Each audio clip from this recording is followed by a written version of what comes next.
Los motores diésel están siendo cuestionados en muchos lugares del mundo. Muchos anuncian que para el 2025 no se van a producir más diésel, que no se aceptan más diésel. No es tan así. En mi opinión personal, reitero, no es tan así. Yo creo que el diésel tiene vida y para bastante más tiempo. No sé si para más tiempo que los motores nafteros. Todavía tengo algunas dudas.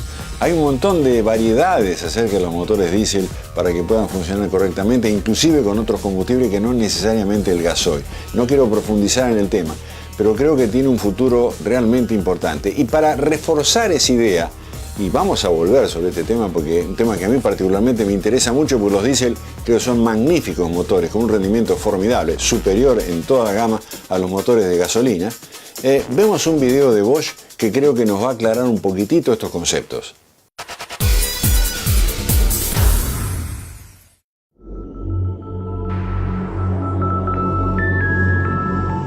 La hibridización ya ha llegado también a los camiones. Acoplado al motor diésel convencional, tenemos también un motor generador a través de un sistema de acoplamiento o de embrague en el cual puede trabajar independientemente uno del otro o ambos simultáneamente. Cuando el sistema está trabajando como motor eléctrico, se alimenta de una batería de corriente continua a través de un convertidor que va a transformar esa corriente continua que proveen todas las baterías en corriente alterna trifásica para poder mover el motor cuando está trabajando ese motor eléctrico como tal, o bien al revés, cuando ese motor trabaje como un generador, como un alternador, va a generar corriente trifásica que va a ir a ese convertidor que la va a transformar en continua para guardarla en la batería. ¿Cómo es esta ida y vuelta de motor generador? Por ejemplo, estoy descendiendo una barranca. Cuando estoy descendiendo la barranca tendría que hacerlo en base a puro rebaje o freno, ¿correcto? Bueno, en este caso, quien se ocupa de hacer de freno es el propio motor eléctrico que trabaja como generador en este caso, en el cual ofrece una resistencia para cargarlo y ese rebaje, entre comillas, se ve multiplicado, lo cual me permite reducir la asistencia del freno, mucha menor temperatura en el freno y recuperar buena parte de energía cargando la batería. Esa energía que recuperé en la bajada, obviamente cuando llego a una subida la voy a poder aprovechar. ¿Y todo esto en qué se traduce? En reducción de consumo y en la alternativa de tener un mayor torque instantáneo en el momento que yo piso el acelerador. Y hay otra posibilidad además adicional. Si yo sumo la potencia eléctrica, tanto en frenado como en impulsión, empujando el motor, puedo llegar a tener un motor más chico. Ir a este concepto que se está generalizando en todos los vehículos se llama downsizing, que es achicar los motores. Puedo usar un motor diésel más chico, obviamente con menos consumo también. Y atrás de todo esto también tenemos un famoso fantasma que es el de la contaminación. Si yo estoy recuperando energía en forma de electricidad y proveyendo energía en forma de electricidad también, eso es combustible no quemado y eso es menos contaminación, menos particulado y, reitero, menos consumo. La hibridización en los vehículos grandes está tomando la misma importancia que tomó en los vehículos chicos. En un plazo no muy prolongado, vamos a ver de que los vehículos híbridos empiezan a fijar su posición. Creo que en 10 años los vehículos híbridos ya van a haber ocupado una posición central. Y un detalle adicional, no solamente sirve en este caso para moverse eléctricamente y con el motor de combustión interna. En el caso urbano, el vehículo también se puede mover pura y exclusivamente con impulsión eléctrica. De nuevo, las reducciones desde el punto de vista ambiental son formidables. Recuerde que cada vez van a ser más las zonas en las cuales se va a prohibir el uso de motores de combustión interna. Van a poder prevalecer exclusivamente la impulsión eléctrica. Usted está acostumbrado a pisar el acelerador y tiene mentalmente aquello de que cuando usted pise el acelerador tira de un cable, ese cable mueve algún elemento mecánico que hace que ingrese más aire, más combustible, según si un motor diésel, un motor naftero, en fin, todo un sistema mecánico al cual nos acostumbramos casi le diría por tradición. Efectivamente, los autos de hoy en día, cuando usted pisa, actúa sobre un cable. Pero perdón, esta vez el cable es eléctrico, se terminaron cables tirando. Usted en realidad cuando está pisando el acelerador está moviendo, se llama un reóstato, una resistencia variable, que le dice a la computadora quiero ir más rápido, quiero ir más despacio. Fin de la película, mi estimado amigo. Quien va a decidir cuán rápido, cuán despacio, de acuerdo a cuánto usted pisó el acelerador, va a ser una computadora. Y los motores diésel no son ya la excepción. Lo que estamos viendo en pantalla es justamente cómo un sistema electrónico de un motor pesado, de un motor avanzado, de un motor diésel, toma el control y se ocupa de empezar a distribuir las señales para que este sistema, que trabaja con unas presiones increíbles, le estoy hablando de 2.500 kilos por centímetro cuadrado, imagínese 50 bolsas de cemento cargadas sobre la uña de su dedo, esos son aproximadamente 2.500 kilos por centímetro cuadrado, una barbaridad de presión, que como vamos a ir viendo es necesario hoy en día por temas de consumo y de contaminación. Lo que usted está viendo es, bueno, el sistema electrónico que controla esas inyecciones, que ya son ahora inyecciones múltiples, no es más una sola inyección, justamente, reitero, para tratar de optimizar estos temas que hacen al consumo y a la emisión, sobre todo la emisión de humos, de particulados. Un sistema Common Rail, como usted lo habrá escuchado nombrar. Prácticamente todos los motores diésel hoy en día utilizan un sistema de inyección al que se denomina Common Rail. Common Rail vendría a ser conducto común. Es un conducto que se ocupa de distribuirle el combustible a todos los inyectores y se ocupa de mantener la presión dentro de ese conducto constante, como para que no haya fluctuaciones y la presión con que se inyecta sea exactamente la misma en todo momento.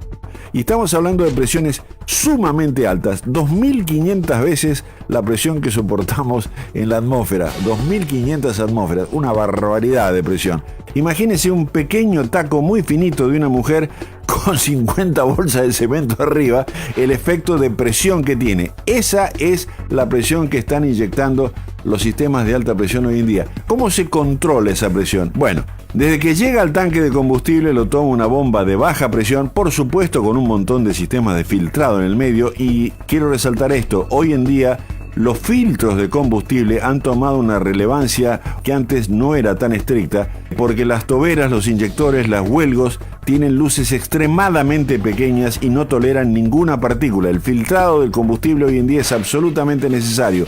Van a un sistema en el cual le eleva la presión media y después finalmente un sistema de alta presión, controlado electrónicamente, que es el que va a hacer llegar esa presión de 2.500 kilos por centímetro cuadrado a ese tubo, ese receptáculo, ese Common Rail, que sostiene esa presión de la manera más regular posible, para que pese a los pulsos que le van proveyendo los distintos inyectores a medida que tiene esas inyecciones múltiples, la presión se mantenga lo más constante posible. La precisión de la inyección, tanto en tiempos como en cantidad, depende mucho de que esa presión sea constante. Y eso solamente un sistema de presión mecánica controlado electrónicamente puede lograrlo. Y se terminaron las inyecciones de una sola vez, como eran los viejos motores diésel, 2 a lo sumo, una preinyección e inyección posterior. Hoy en día es inyecciones múltiple, hasta 8 inyecciones simultáneas se van regulando para eficientizar esa combustión, para eficientizar los gases de escape, para minimizar el consumo y para minimizar las porquerías que puedan salir por el tubo de escape. Pero fundamentalmente, ¿por qué semejante presión? ¿Por qué estamos usando 2.500 kilos por centímetro cuadrado? La explicación primaria de eso es que si usted hace pasar un líquido a mucha presión a través de un orificio muy pequeño, se pulveriza, y cuanto más pequeño sea el orificio, más fina va a ser esa pulverización, y cuanto más alta sea la presión, más fina todavía va a ser esa pulverización. No todos los líquidos se pueden someter a eso. El agua, por ejemplo, no lo tolera, y por eso que si hay agua en el gasoil se rompe todo. Pero, por ejemplo, el gasoil sí lo tolera. Entonces usamos presiones tan altas para que ese spray dentro del cilindro genere las gotas más pequeñas posibles. Ya se está casi en el límite de presión por una cuestión de resistencia de materiales. Pero esas tan pequeñas gotitas encuentran el oxígeno en ese aire que le metimos a presión ahí adentro y se queman de la manera más eficiente posible. De esa manera estamos aprovechando al máximo el combustible y quemándolo de la mejor manera posible. Es decir, estamos ganando en economía, estamos reduciendo emisiones y estamos reduciendo partículas de carbón. Un balance casi perfecto. Algo muy importante en cualquier combustión son dos elementos, básicamente. El combustible, por un lado, que tiene que tener la pureza necesaria, y el aire.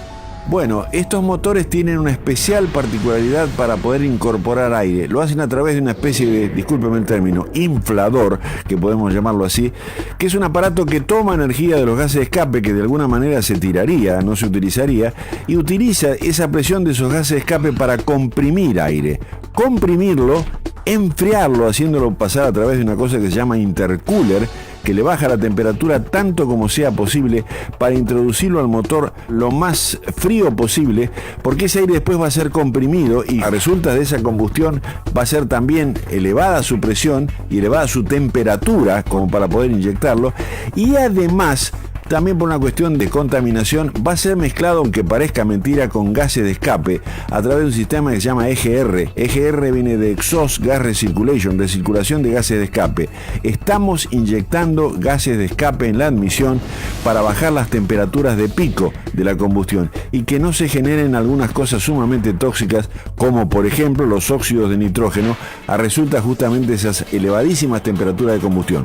Toda una tecnología que usted no se entera, porque usted cuando está manejando no sabe que todo eso sucede, y con un montón de enanitos electrónicos gobernados por una computadora que, reitero, se ocupan de meter la mayor cantidad de aire posible para que esa combustión sea lo más eficiente, limpia y económica posible.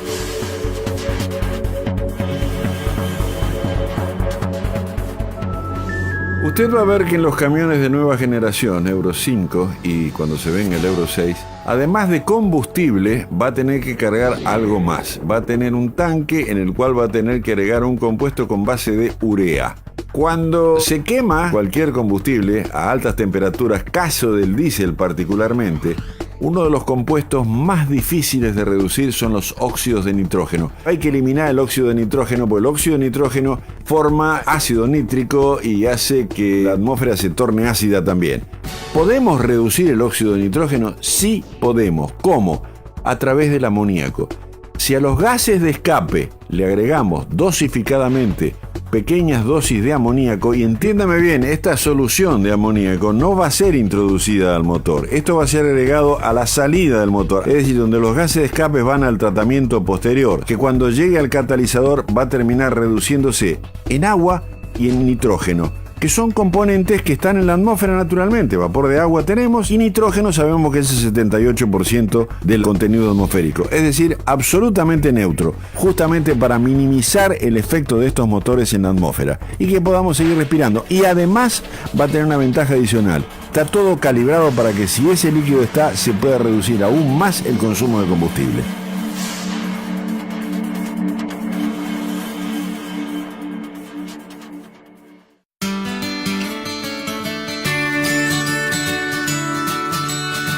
Síguenos en las redes, Autotécnica TV.